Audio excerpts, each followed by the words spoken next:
आप सभी का अपने YouTube चैनल में एक बार फिर से स्वागत है। अपने उत्तर लेखन कार्यक्रम के अंतर्गत आज हम देख रहे हैं प्राचीन काल में किस प्रकार से जाति व्यवस्था का विकास हुआ। जाति प्रथा के गुण एवं दोषों पर चर्चा कीजिए। मतलब आपको बताना था इस प्रश्न के उत्तर के लिए कि जाति प्रथा का विकास किस तरह से हुआ और इसके गुण और दोष क्या-क्या हैं। तो उम्मीद करता हूं आप सब बेहतर प्रयास किए होंगे, क्योंकि अभी तक आपके उत्तर को चेक नहीं कर पाया हूं, इसलिए बता नहीं सकता कि किस अनुसार आपने लिखा है, किस ढंग से आपने लिखा है। तो आज मैं आपको बताऊंगा कि किस तरह से इस प्रश्न को आपको लिखना है। और आप ये मान के चलिएगा आपके दो टॉपिक समाप्त हो चुके हैं। कौन कौन से? इंडस वैली सिविलाइजेशन, जिसको आप सिंधु घाटी सभ्यता बोलते हो, और दूसरा वैदिक काल। तो दो आपके महत्वपूर्ण टॉपिक समाप्त हो चुके हैं और जाति व्यवस्था उसी का एक अंग था, तो ये भी समाप्त हो जाएगा। और आज से आपको जैन धर्म और बौद्ध धर्म के प्रश्न आने वाले 2 से 3 दिनों में देखने को मिलेंगे। और हमारा प्रयास है कि इसी तरह से यदि हम क्रमबद्ध तरीके से चीजों को लेकर चलते हैं तो एक विश्वास अपने आप में जगेगा और चीजें बेहतर होंगी। निश्चित रूप से हमें मुख्य परीक्षा में 100% परिणाम मिलेगा। और जैसे ही हमारा लाइव सेशन प्रारंभ हो जाता है, लाइव सेशन जैसे शुरू होता है, तो आपको जो भी टॉपिक हम मुख्य परीक्षा के लिए दे रहे हैं उससे संबंधित प्रारंभिक परीक्षा के भी प्रश्न बनाऊंगा मैं, और उसको लाइव सेशन में आप सबके समक्ष लेकर आऊंगा। जिस टॉपिक से मुख्य परीक्षा में ही पूछे जाते होंगे, प्रारंभिक परीक्षा में नहीं पूछे जाते होंगे, उनकी चर्चा नहीं की जाएगी। लेकिन जो कुछ ऐसे टॉपिक होंगे हमारे में जहां मुख्य परीक्षा और प्रारंभिक परीक्षा दोनों में वहां से प्रश्न उठते होंगे, तो निश्चित रूप से आपको क्या देखने को मिलेगा कि ऐसे टॉपिक से संबंधित एक लाइव सेशन होगा। भले ही 10 प्रश्न हमारे निकले, लेकिन उन 10 प्रश्नों को हम विधिवत ढंग से हल करने का प्रयास करेंगे, तो हमारी चीजें और भी विधिवत और भी बेहतर होती जाएंगी। तो चलिए देख लेते हैं प्रश्न क्या था। प्राचीन काल में किस प्रकार से जाति व्यवस्था का विकास हुआ, जाति प्रथा के गुण और दोषों को बताइए। तो सबसे पहले जाति होती क्या है ये आपको पता होना चाहिए। जाति होती क्या है, तभी आप इसके बारे में बता सकते हैं। तो जाति की उत्पत्ति कहां से हुई, इसके लिए बहुत सारे इतिहासकार हैं, बहुत सारे विशेषज्ञ हैं, सबके अलग अलग मत हैं। तो वहां पे हमें नहीं बताना है, क्योंकि हमें उत्पत्ति के बारे में नहीं बताना है। ठीक है, किस प्रकार विकास हुआ उसके बारे में हमें बताना है। तो सबसे पहले जाति क्या होती है आप इसको बता सकते हो। आप बता सकते हो इसमें कि जाति परिवारों के समूह को कहते हैं, क्योंकि आपका जो उत्तर है उसमें आपको शब्द लिमिट ध्यान में रखना है, शब्द सीमा का ध्यान में रखना है, तो बेहतर कंटेंट हो आपके उत्तर में, उन्हीं चीजों को आपको समाहित करना है। और एक चीज और, आप सब बोलते हैं कि कुछ चीजें इसमें हैं जो दिखाई नहीं देती हैं, तो जो यहाँ पे लिखा होता है वो मैं बोलता भी हूं, तो आप वहां सुनकर चीजों को देखकर कर सकते हो। कोई जरूरी नहीं कि आपको दिखाई दे तभी आप चीजें कर सकें। ठीक है, तो इसकी प्रस्तावना आप कहां से शुरू करते हैं? आप बताते कि जाति परिवारों के समूह को कहते हैं। इसके उत्पत्ति के संबंध में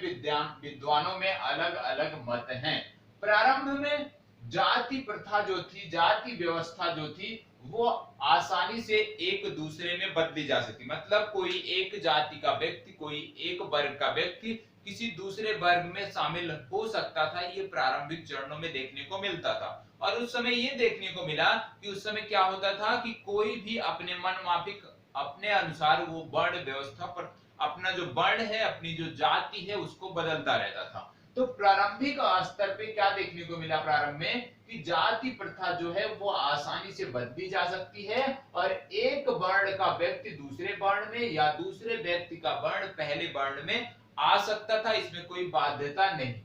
लेकिन जिस तरह से समय बीतता गया और समय के साथ साथ ये जो जाति व्यवस्था थी ये दृढ़तर होती गई, कठोर होती गई, और बाद में इसमें क्या हो गया कि जो इसके लचीलापन था, लचीलापन की वजह से जो लोग जाति बदल लेते थे, वर्ण बदल लेते थे, वो धीरे धीरे अन्य समय कालों में, समय अंतरालों में वो चीज समाप्त हो गई। और परिणामतः क्या हो गया कि एक जाति से दूसरे जाति में बदलना, एक जाति से दूसरे जाति में शामिल होना, ये क्या हो गया? कठिन हो गया।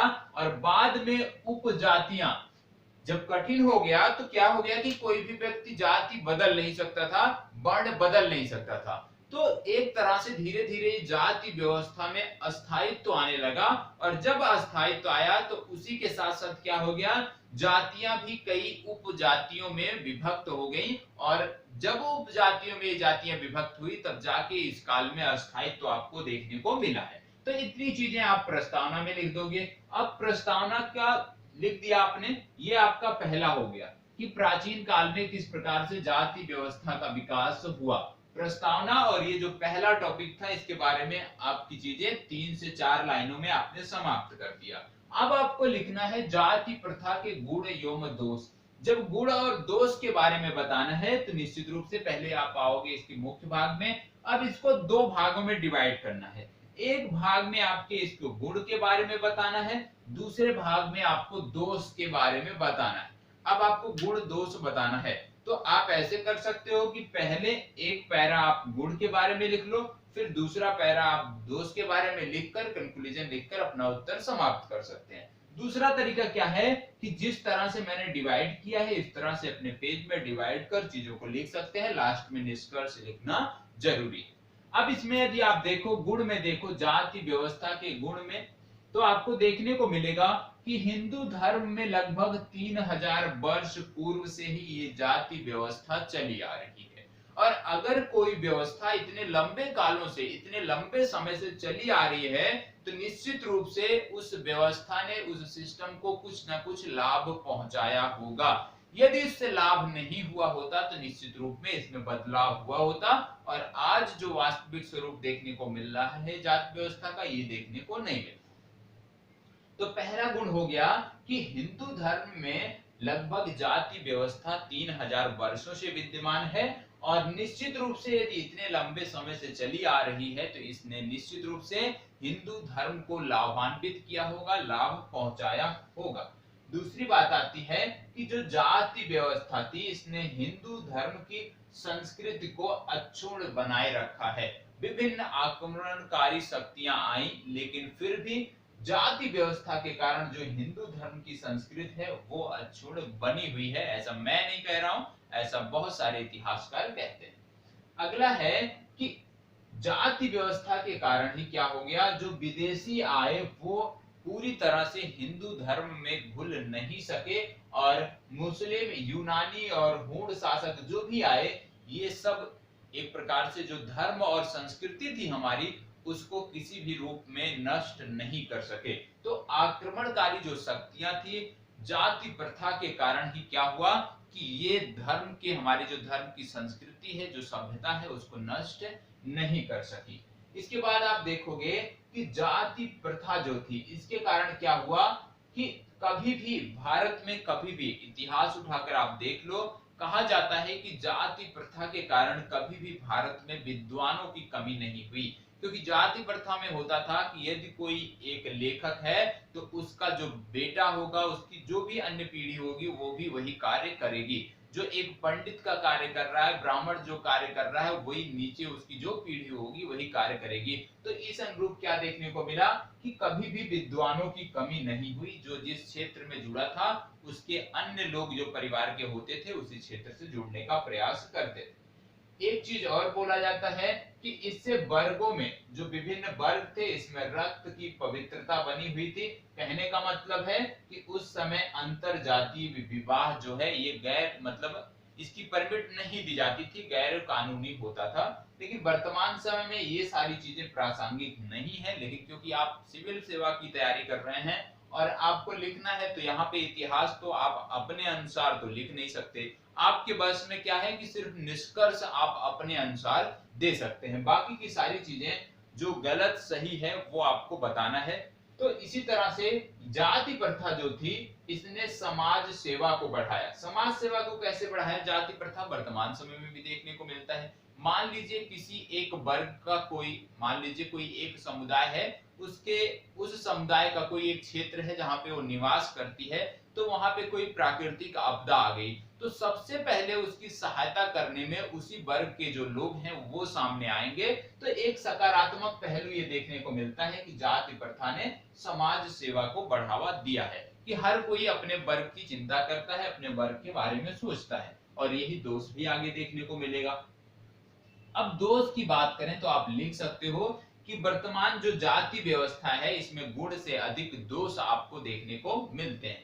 कैसे मिलते हैं? सबसे पहली बात कि जाति व्यवस्था जो है ये राष्ट्र विरोधी प्रथा को बढ़ावा दे रही है और भारतीय जो स्वर्णिम इतिहास है उसको धूमिल कर रही है। कैसे, आगे भी समझते हैं। और जाति प्रथा का एक दोष ये भी है कि जाति प्रथा की वजह से भारत को बहुत ज्यादा नुकसान हुआ है। उदाहरण के रूप में आप देख लीजिए कि जाति प्रथा के कारण क्या होता था कि युद्ध में सिर्फ क्षत्रिय ही भाग लेते थे, अन्य वर्गों के लिए युद्ध में भाग लेना वर्जित था। ठीक है, तो इसकी वजह से क्या हुआ, चाहे आप राजपूतों के काल में देखो, चाहे आप मराठों के कार्यकाल में देखो, तो क्या होता था कि भारत का जो सैन्य बल था, सैनिक जो होते थे वो अंग्रेजों की अपेक्षा कम होते थे।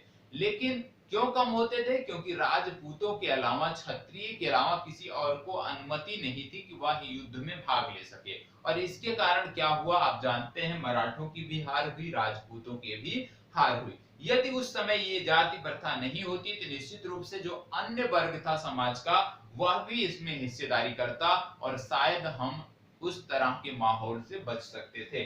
दूसरा क्या है कि जन्म के सिद्धांत पर आधारित जो जाति व्यवस्था है ये निश्चित रूप से गलत है। क्यों गलत है? आप देख रहे होंगे कि कोई भी, इसके बहुत सारे उदाहरण देखने को मिलते हैं कि कोई भी निम्न कुल में जन्म लेकर यदि योग्यता भी रखता है तो भी उसको दबा दिया जाता है, वो राष्ट्र के स्तर पे उच्च पदों पर नहीं पहुंच पाता है, अक्सर देखने को मिलता है। दूसरी बात है कि यदि उच्च कुल का कोई, मान लीजिए कि उस व्यक्ति के अनुसार, उस पद के अनुसार सक्षम ना भी हो तो भी उच्च कुल में जन्म लेने के कारण उसको वो पद मिल जाता है, ये भी देखने को मिलता है भारत में, अक्सर आपको भी देखने को मिलता होगा। उदाहरण लेना यहाँ पे उचित नहीं है। दूसरी बात आती है कि इसमें आप देखोगे कि गीता को यदि हम टैग करें तो गीता में भी कहा गया है कि सामाजिक, जो हमारी सामाजिक व्यवस्था है, जो सामाजिक व्यवस्था है उसमें कर्म एवं गुण के आधार पर वर्णों का विभाजन होना चाहिए, ना कि जन्म के स्थान पे। तो गीता भी ये कहती है कि कर्म एवं गुण के आधार पर जाति निर्धारण होना चाहिए। फिर इसके बाद देखें कि जाति प्रथा जो है ये विदेशियों से संपर्क स्थापित करने में समस्या उत्पन्न करती है। बहुत सारी जातियों में, विशेषकर जो ब्राह्मण वर्ग है वो विशेषकर जातियों को मना करता है कि आप, मतलब इस तरह से करते हैं, इस तरह से समझाने का प्रयास करते हैं कि आपको बाहरियों से संबंध रखना, बाहरियों से संपर्क रखना उचित नहीं है, धर्म के खिलाफ है। तो इस तरह की चीजें भी भारत में कहीं कहीं देखने को मिलती है, हर जगह नहीं मिलती। इसके बाद जाति प्रथा ने क्या कर दिया, हिंदुओं को संकीर्ण बना दिया है। और अब आजकल क्या देखने को मिल रहा है कि राष्ट्र प्रेम की जो भावना थी वो दिन प्रतिदिन कमतर होती जा रही है और जो जातिगत प्रेम है ये लगातार बढ़ता जा रहा है। मतलब अब राष्ट्र से किसी को मतलब नहीं है, सबको अपनी अपनी जाति, अपने अपने वर्ग से मतलब है। तो इस तरह की चीजें आप देख सकते हैं। और सबसे बड़ा जो दोष आज के समय में देखने को मिलता है वो छुआछूत। अब आप ही मान के चलिए, आज के समय में यदि छुआछूत चल रहा है, इस वर्तमान युग में भी यदि छुआछूत की भावना आज भी ज्वलंत रूप से चल रही है तो निश्चित रूप से ये समाज के लिए उचित नहीं है और इसको समाप्त किया जाना चाहिए। तो गुण और दोष आपने लिख लिया। अब आपको निष्कर्ष लिखना है। निष्कर्ष में आप अपनी मन की बात, अपने दिल की बात लिख सकते हो और आप कुछ भी लिख सकते हो, इसमें सही है या नहीं सही है, वर्तमान समय में आवश्यक है या नहीं आवश्यक है, कुछ भी लिख सकते हो। लेकिन याद रखिएगा कि एक सामंजस्य बनाकर लिखिएगा, क्योंकि एक तरफा मत लिखिएगा। क्योंकि हो सकता है कि जो एग्जामिनर आपकी कॉपियां चेक कर रहा हो सकता है जाति प्रथा का विरोधी हो सकता है जाति प्रथा का समर्थक हो, और आपने यदि उसके अनुसार नहीं लिखा है तो निश्चित रूप से वहां पे आपके अंक काटे जाएंगे। तो इसका आपको ध्यान रखना है। नपा तुला लिखने का प्रयास करना है, संतुलित लिखने का हमें प्रयास करना है। इसमें आप देखोगे तो जाति प्रथा ने वर्तमान समय में व्यक्तिगत, एक प्रकार से देखो तो जो व्यक्तिगत स्वतंत्रता थी उसको कम किया है। मौजूदा समय में जाति प्रथा में गुण से अधिक दोष दिखाई देते हैं और इसलिए आधुनिक युग में समाज के हित में, राष्ट्र के हित में इसको पुनः टकसाल में ढालना होगा। मतलब इसका कोई नया स्वरूप बनाना होगा। ये एक नपातुला निष्कर्ष है, इस अनुसार आप लिख सकते हैं। एक बेहतर उत्तर कैसे लिखा जाए अपनी तरफ से पूरा प्रयास किया है। याद रखिएगा, निष्कर्ष जब भी आप लिखें तो कभी भी इस तरह नहीं लिखना है, एक तरफा निष्कर्ष हमें नहीं लिखना है। तो यहीं पर अपनी चर्चा समाप्त करते हैं। उम्मीद करता हूं बेहतर ढंग से समझ में आया होगा आप सबको, और आप सब जैन धर्म से संबंधित प्रश्नों को लिखने के लिए तैयार रहिएगा। धन्यवाद।